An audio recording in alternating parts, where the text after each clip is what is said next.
विधानसभा सत्र की शुरुआत होने जा रही है। सत्ता पक्ष और विपक्ष दोनों तैयारी में जुटे हैं। एनडीटीवी से खास बातचीत में मंत्री अविनाश गहलोत ने कहा कि जनहित में जो मुद्दे होंगे उन्हें हम सदन के पटल पर रखने का काम करेंगे। मुस्लिम आरक्षण को लेकर भी अविनाश गहलोत ने अपनी राय रखी। कहा कि कोलकाता हाईकोर्ट के आदेश के बाद उन्होंने फाइल मंगवाई है। आपको दिखाते हैं एनडीटीवी के साथ मंत्री अविनाश गहलोत की बजट सत्र से पहले ये खास बातचीत। 3 जुलाई से राजस्थान का विधानसभा सत्र है, उसकी शुरुआत हो रही है और इसको लेकर सत्ता पक्ष ने अपनी तरफ से पूरी तैयारियां कर ली। लेकिन वहीं अगर बात करूं विपक्ष की, तो इस बार विपक्ष भी सत्ता पक्ष को घेरने के लिए पूरी जोर शोर से तैयारियों में लगा है। मेरे साथ सामाजिक न्याय मंत्री अविनाश गहलोत जी हैं। सर, सबसे पहले तो आपका एनडीटीवी में स्वागत है। इस बार का सत्र है, क्योंकि कई कदावर नेता कहे जाते हैं, चाहे सतीश पूनिया की बात कर लीजिए या फिर राजेंद्र राठौड़ की बात कर लीजिए, तमाम नेता हैं वो इस बार सदन में नहीं है, लेकिन नए चेहरे, काफी ज्यादा युवा चेहरे हैं। किस तरीके से विपक्ष को देखिए, हमारी सरकार बनने के बाद में हमने पहला जो अंतरिम बजट था वो सेशन लिया था। उसके बाद में अभी ये 3 तारीख से नया बजट सेशन शुरू हो रहा है। कांग्रेस विपक्षी दल अपनी भूमिका निभाए विपक्ष के नाते, लेकिन भारतीय जनता पार्टी का जो विधायक दल है वो और मंत्रिपरिषद के सभी सदस्य पूरी तरीके से तैयार हैं।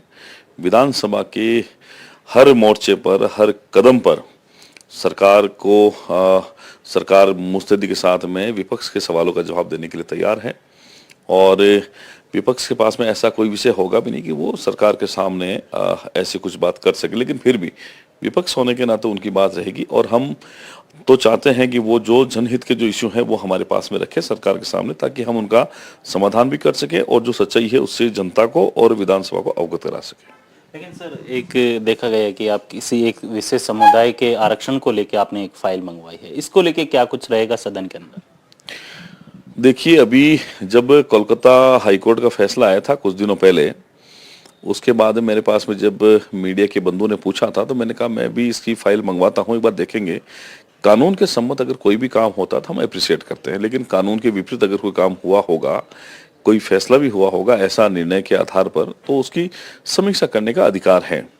अभी चूंकि व्यवस्था ज़्यादा थी, चुनाव आचार संहिता खत्म हुई है और आवश्यक काम होने की वजह से फाइल हमने मंगवा रखी है। फाइल आएगी, उसको देखेंगे, देखने के बाद में सक्षम स्तर पर जो भी निर्णय होगा वो किया जाएगा। सदन के अंदर भी इसको लेकर चर्चा की जाएगी? ना, ऐसा कुछ नहीं, इतना बड़ा विषय भी नहीं है, विषय नहीं। वो तो जब माननीय कलकत्ता उच्च न्यायालय का निर्णय था, उस निर्णय के आधार पर पत्रकार बंधुओं ने पूछा था, एक स्वाभाविक सी बात थी कि आपके सवालों का जवाब देना था, वो हमने जवाब भी दिया था।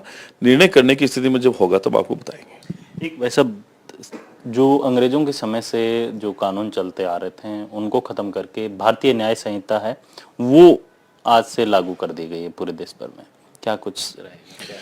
देखिए, ये बात सही है कि अंग्रेजों के ज़माने से जो कानून बने हुए थे जिनकी कोई उपयोगिता नहीं थी, हाँ, बदलते परिवेश के साथ में केंद्र सरकार ने उन कानूनों को नए तरीके से लाने का काम किया। आज 1 जुलाई से पूरे देश भर में ये जो नए कानून हैं वो प्रभावी हो गए हैं।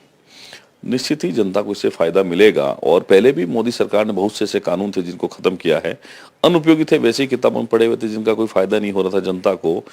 तो ये जो कानून बने हैं निश्चित ही देश की जनता को भी फायदा होगा। और विशेष रूप से राजस्थान की परिप्रेक्ष्य से बात करें तो राजस्थान की करोड़ों करोड़ जनता जो है उनके फायदे के लिए होगा। और मैं तो ये सोचता हूँ कि कानून का सम्मान सब लोगों को करना चाहिए, कानून के अनुसार ही काम करेंगे।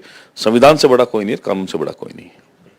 ये थे अविनाश गहलोत, जिनका साफ तौर पे कहना है कि इस बार जो सदन में जो जनता से जुड़े हुए मुद्दे हैं, चाहे विपक्ष हो चाहे सत्ता पक्ष, हर कोई जनता के मुद्दों को उठाएगा तो हम उनका साथ देंगे।